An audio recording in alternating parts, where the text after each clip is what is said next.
helium, helium, lithium, beryllium, boron, carbon, likewise. And sodium is at the 11th position. Its atomic number is 11. Its atomic number is 11. And its electronic configuration is 2, 8 and 1. 2, 8 and 1. That means 2 in the K shell, 8 in the L shell and 1 in the M shell. समझा? ये वाला आपको आगे आएगा समझ में, लेकिन थोड़ा सा मैं आपको आइडिया देता हूँ। यानी कि इसका एक इलेक्ट्रॉन है ना, एडिशनल इलेक्ट्रॉन है आउटर मोस्ट शेल में और थर्ड शेल में, इसका जो इलेक्ट्रॉन है वो बाहर छोड़ता है। ये समझ आया? वो इलेक्ट्रॉन भी किसी को दे सकता है। सो ये माना जाता है सोडियम है ना, इट इज कंसीडर्ड एज, इसको कहते हैं हम, ये है इलेक्ट्रोपॉजिटिव। दैट मीन्स ये एक इलेक्ट्रॉन बाहर छोड़ता है, ठीक है ना। ये है, इसमें लिखते हैं, जब हम सोडियम को लिखते हैं ना तब हम लिखते हैं सोडियम पॉजिटिव। समझाया? पॉजिटिव क्यों? क्योंकि ये इलेक्ट्रॉन दे सकता है।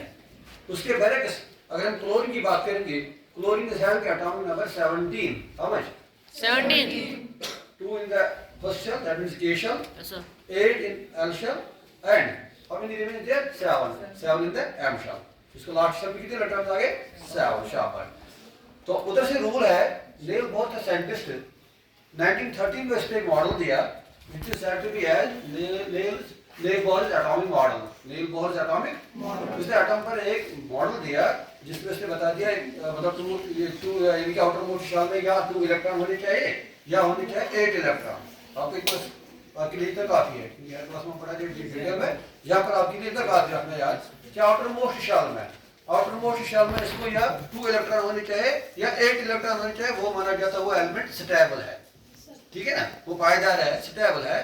तो आप जिसको 2 होंगे that is called duplet state, वो है ड्यूप्लेट। जिसको 8 होंगे that is considered octet, octet. Okay, so it should be duplet और ऑक्टेट। अब जिस एलिमेंट को आउटर मोस्ट शेल में इलेक्ट्रॉन ज्यादा हो गया कम होगा, यानी कि ना 2 होगा या 8 होगा, उसको फिर क्या या बारो करना पड़ता है या इलेक्ट्रॉन देना पड़ता है आपको।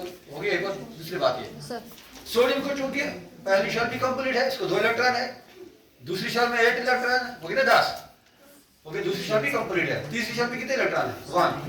ये कहते हैं मुझे ये इलेक्ट्रॉन क्यों रखना है, फायदा क्या है? हम बाहर ही छोड़ देंगे इस इलेक्ट्रॉन को, किसी को देंगे, फिर मुझे आउटर मोस्ट शेल क्या रहेगा? 8 वाला। हो गया ना इसके ऊपर आउटर मोस्ट शेल, ठीक है 8 है। जैसे मैं आपको समझाऊंगा, बेस्ट एग्जांपल आपके लिए, किसी को 3 कपड़े लगा के है, अंदर वाला नया है, दूसरा वाला भी नया है, तीसरा वाला फटा हुआ है। इसको अब 2 ऑप्शन है, या इसको चौथा कपड़ा लगाना है, वो नया लगाना है, या तीसरा बाहर फेंकना है। आसान क्या है? गुड, वो फेंकेगा ना, पैसे जाएंगे इसमें कुछ, इसको बाहर फेंकना, उसको नया है बराबर। यही पोजीशन है सोडियम में, ये लास्ट वाला इलेक्ट्रॉन बाहर ही छोड़ते हैं, इसको फिर आते हैं 2 और 8। समझ आया? शाबाश, यही मैं कह रहा हूँ आपको। इसलिए एक इलेक्ट्रॉन ये दे सकता है, so it is considered as electropositive element, है ना, ये इलेक्ट्रोपॉजिटिव क्योंकि दे सकता है। जो लेता है इसको कहते हैं electronegative. Okay, 2 points clear. Chlorine है क्या है? इलेक्ट्रोनेगेटिव। क्यों? इसको आउटर मोस्ट शेल में 7 इलेक्ट्रॉन है और इसको 1 चाहिए। सोडियम कहते हैं इसको ये इलेक्ट्रॉन मैं दूंगा क्योंकि मेरे पास अलावा है, आपके पास कमी है। बात समझते हो आप? सोडियम इसको इलेक्ट्रॉन देता है और क्लोरीन को एक्सेप्ट करता है, इसलिए सोडियम और क्लोरीन को आपस में एक गठजोड़ है, इनको आपस में एक बॉन्ड है, उनको आपस में एक रिश्ता है, वही आपका नमक है, सोडियम क्लोराइड। समझ आया? इसीलिए आप कहते हैं सोडियम। तो सोडियम क्लोरीन के साथ मिला हुआ है। सोडियम में क्लोरीन के साथ क्या किया इसने? किया इलेक्ट्रॉन इसको दिया है, यानी कि ये बन गया इलेक्ट्रोपॉजिटिव सोडियम और क्लोरीन बन गया इलेक्ट्रोनेगेटिव। गुड। सो जो बॉन्ड बन गया, जो इनका रिश्ता बन गया, that's called electrovalent bond.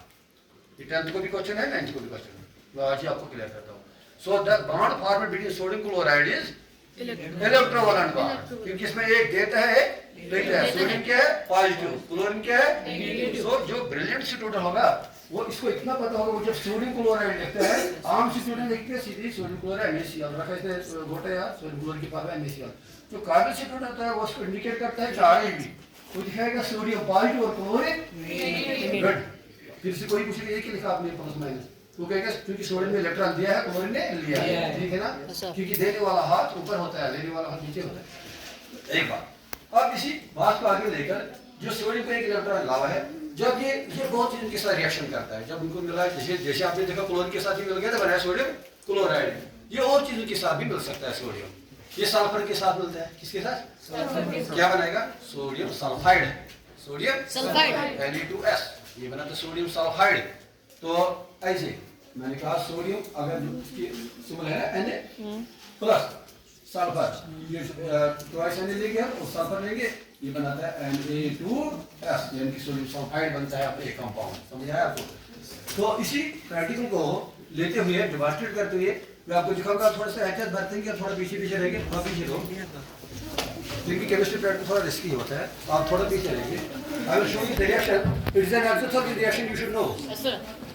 Exothermic reaction, तो एक्सोथर्मिक रिएक्शन में क्या होता है? सुनो, इसमें हीट बाहर निकलते हैं, इसमें एक्सप्लोजन भी हो सकता है, इसमें हीट भी निकलती है, ठीक है ना? इसमें लाइट भी निकल सकती है, डरने की कोई बात नहीं होती है। तो आप देखेंगे, we will bring sodium metal.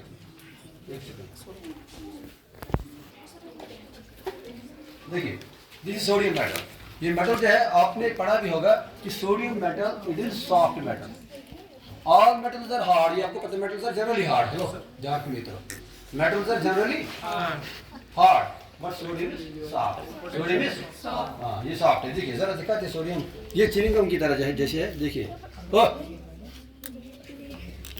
तो अब राडर कह दो, को चल रहा है इस वक्त। देखिए ये सोडियम है, आप देखिएगा इसको तेल होता है लगा के, ये भी मैं बताऊंगा क्यों, क्योंकि ये जो है ना, ये है इसमें ये मोस्ट रिएक्टिव एलिमेंट है, फॉलोड बाई पोटेशियम। पोटेशियम के बाद दूसरे नंबर पर ये आता है जो सबसे ज्यादा रिएक्टिव है, जो हर के साथ मिलता है, और खासकर एयर के साथ इसको रिएक्ट होती है क्विक।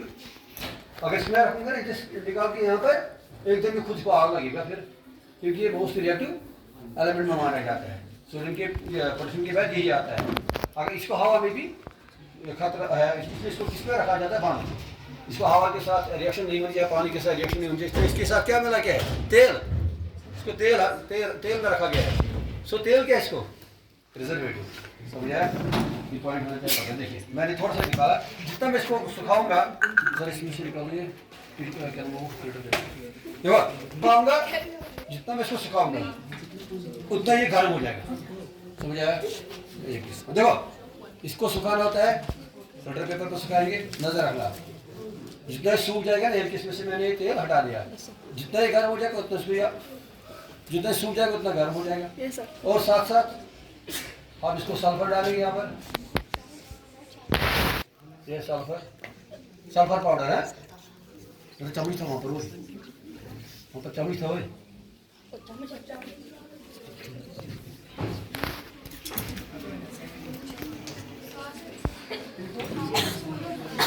वो चीज़ नहीं है, हो ये चेक लेंगे आप।